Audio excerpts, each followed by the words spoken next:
Domain authority is a term Moz.com uses to predict how likely a domain will rank in search engine results based on a number of metrics.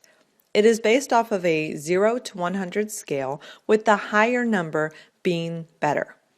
As you can probably guess, domain authority looks at your entire domain, whereas page authority looks at the strength of one particular page. The good news is you can find out your domain authority score for free using Open Site Explorer. And you can also find out the domain authority of other websites that you want to get a link from to make sure that they are a high quality site. So let's take a look. Going back to Open Site Explorer, typing in your domain name, you can immediately see the domain authority here. You can also see the page authority if you want to go page by page as well, which is a good idea.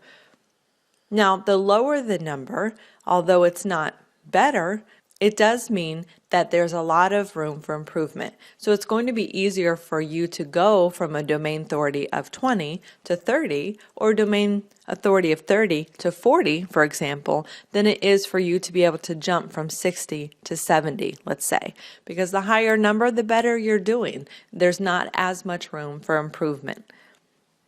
So domain authority is something that you will want to keep in mind. You want to know what your domain authority is so that you can see how it continues to improve as you make changes to your on and off-site optimization.